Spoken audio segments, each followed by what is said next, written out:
Vamos a hablar de elecciones y de lo que está ocurriendo aquí en la capital de la República Mexicana. Como usted sabe, el próximo 7 de junio habrá elecciones, las elecciones que se conocen como intermedias. Y bueno, pues hay que conocer qué es lo que está sucediendo. Hay un nuevo panorama electoral, hay nuevas reglas, nuevas leyes. Y nosotros como medios de comunicación, pero también ustedes como ciudadanía, tenemos que ir de la mano conociendo un poco qué es lo que está pasando y cuáles han sido estos cambios que hemos estado viviendo y padeciendo un poco a raíz de este nuevo proceso electoral. Por ello me da mucho gusto saludar aquí en el estudio al consejero del Instituto Electoral del Distrito Federal, Yuri Beltrán. Consejero, ¿cómo le va? Muy buenos días. Buenos días, muchas gracias por la invitación para platicar con tu auditorio. Oiga, consejero, a ver, cuéntenos primero, estamos inmersos en este proceso electoral. Hoy empezamos diferente, cada estado empieza de una manera diferente, cada estado también tiene sus propias, por decirlo, reglas. ¿Qué es lo nuevo que estamos viviendo aquí en el Distrito Federal en cambio o en relación a otros procesos electorales que usted nos pueda destacar más? Esta reforma electoral es única en varios sentidos. El principal es que a partir de la reforma electoral de 2014, las autoridades locales y las autoridades federales debemos compartir tramos de responsabilidad. El elemento básico que permite definir esos tramos de responsabilidad es la casilla única. No sé si tú te acuerdas que durante todas las elecciones que habíamos tenido, llegaba uno, por ejemplo, al salón de clases donde estaba la elección y había una casilla para las elecciones federales y una casilla distinta para las elecciones locales. Esto ya no va a ser así, vamos a compartir la casilla. Era una redundancia terrible que tuviéramos que capacitar al doble de funcionarios de casilla para recibir costos, las boletas, tiempo, por supuesto. Todo, ¿no? Entonces, ahora lo que la reforma electoral nos pide es pónganse de acuerdo entre las instituciones federal y local y hagan entre los dos las elecciones, y así lo hemos estado haciendo. Hicimos un convenio de colaboración con el INE que nos dice cuáles son los tramos de responsabilidad para ellos y para nosotros en la capacitación de funcionarios de casilla, en el equipamiento de las casillas, en la dotación de materiales, y cada uno está poniendo lo mejor de su propia institución. Por ejemplo, en el IEDF tenemos una larga historia de contar con materiales útiles para personas con discapacidad o materiales que fueron reciclados. Nosotros estaremos aportando esos materiales para las casillas, con lo cual estaremos primero siendo más amigables con las personas con discapacidad, pero segundo también siendo más respetuosos con el medio ambiente. Consejero, siempre que hay elecciones las ONG son importantísimas. ¿Qué papel van a jugar en este 7 de junio aquí en la Ciudad de México en esta elección? Tienes toda la razón, son importantísimas. El acompañamiento ciudadano se ha vuelto una pieza clave, ¿verdad?, de la democracia de la Ciudad de México. Nosotros lo que estamos haciendo es, primero, invitar a todos los ciudadanos a que se inscriban como observadores, y vale la pena recordar que el plazo para hacerlo vence el 30 de abril. Tienen que ir a cualquiera de los distritos del INE o del IADF a mitad de semana a solicitar su inscripción, porque ya está por terminarse y después de eso sí ya no es posible. A las organizaciones de ciudadanos con las que hemos logrado establecer contacto, las estamos invitando a formar una red de observadores para que no solamente tengan contacto con nosotros, sino también entre ellas, y puedan ser mucho más productivas en su labor. Esto es, que no vayan a observar la misma cosa de manera duplicada, sino que si así lo consideran ellas, puedan, por ejemplo, dividirse temáticamente.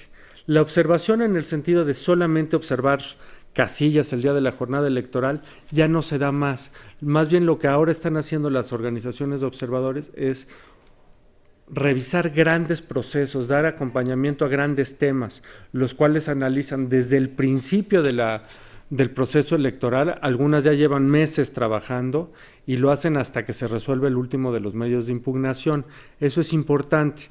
Entonces, ya esa observación que solamente era de jornada electoral, esa sirvió para completar los procesos de transición democrática en América, pero ahorita ya más bien sirve para fortalecer las elecciones. Son informes temáticos muy rigurosos, hechos por organizaciones muy profesionales, que están, por ejemplo, ahorita tenemos una que está revisando el blindaje electoral de los programas sociales, otra que está revisando medios de comunicación, otra que está revisando la paridad de género. En fin, son organizaciones ya muy especializadas. Consejero, también algo bien importante, hemos tenido la oportunidad de charlar en varias ocasiones en este espacio con el consejero del Instituto Nacional Electoral, Arturo Sánchez Gutiérrez, y nos comenta el tema de la fiscalización. Algo esencial y también algo que cambió y se modificó a raíz de esta entrada en vigor de la nueva ley electoral. ¿Esto ustedes cómo lo están viendo? ¿Cómo lo siguen? Porque es muy importante también atender este tema de los dineros de las campañas, ¿no? El problema del dinero en las campañas ha sido un problema que en los últimos 10 o 15 años ha vuelto un problema importante en toda América Latina, ¿no? La reforma electoral atiende ese problema de dos maneras. Una es le dio una facultad centralizada al Instituto Nacional Electoral. Ellos son quienes fiscalizan los gastos de pre-campaña y de campaña de los candidatos, tanto de los federales como de los locales. Y es más rápido, ¿verdad? Bueno, es más homogéneo que lo hagan ellos, porque es el mismo parámetro para todo el país. Pero segundo, cualquier candidato que hubiera excedido los gastos de pre-campaña y hubiera obtenido una sanción judicial por ello, tendría que haber perdido su candidatura. Debo de decirle que que hubiera excedido los topes de campaña. Debo de decirle que de los precandidatos que entregaron sus informes al INE en este caso, quienes no lo hicieron y resultaron ganadores de sus procesos de precampaña en sus propios partidos políticos, el INE nos ordenó no darles el registro de esos precandidatos por haber sido omisos en la presentación de sus informes de precampaña y efectivamente ya no están compitiendo a este momento.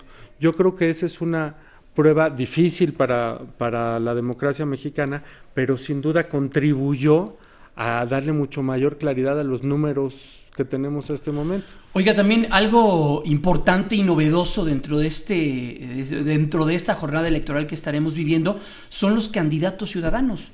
Candidatos que llegan en esta elección y particularmente aquí en la Ciudad de México. ¿Ahí qué nos puede comentar? Porque era una manera de tenían que conseguir firmas, se tenía que avalar a través de ustedes. ¿Ahí qué nos puede platicar? Una duda que teníamos todos sobre esta reforma electoral era si era excesivo el número de firma que le estábamos pidiendo a los candidatos independientes. ¿Y cómo lo vieron? Cuando se puso en acción esto. El proceso es uno de los más difíciles del mundo, diría yo. Pedimos el 2% de firmas, normalmente se pide el 1%. Pero la buena noticia es que en cifras, ¿como cuánto sería? Depende de la delegación y del distrito, pero lo que es importante es no sabíamos si las iban a conseguir y la buena noticia es que varios la consiguieron. Tenemos ahorita 12 candidatos registrados, tuvimos más, pero 2 fueron sancionados por otras razones que tenían que ver precisamente con fiscalización, pero tenemos 12 candidatos. Por ejemplo, si se contrasta eso con las cifras federales, uno podría pensar que es más atractivo ser candidato a diputado federal que candidato a diputado local. Sin embargo, fue mucho más alta la respuesta que tuvieron los candidatos independientes respecto al plano local, a los cargos locales, delegado y diputado local, que respecto a las ganas de ser diputados federales, siendo los requisitos prácticamente lo mismo. La lectura que yo tengo sobre eso, que habrá que platicarla más con ellos, es que los temas locales son más cercanos a una candidatura independiente. A lo mejor son personas que han generado sus liderazgos a partir del debate sobre la colonia del Valle. Exacto. O la colonia... Y yo creo que temas muy específicos, ¿no? Que se van focalizando en ellos. Estamos platicando con el consejero del Instituto Electoral del Distrito Federal, Yuri Beltrán. También algo bien importante es la equidad de género.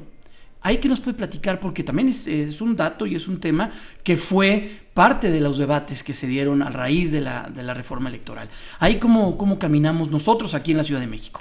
Llevamos desde el 2002 transitando hacia la paridad de género. Primero lo hicimos con cuotas del 30%, luego del 40%. Pero luego se hacían y salían los chapulines estos, o las Adelitas, o los Juanitos, o los estos que ponían a uno, y en realidad era nada más para cubrir la cuota, y al otro día lo quitaban y se ponían ellos, ¿no? Renunciaba la mujer en favor de un suplente varón.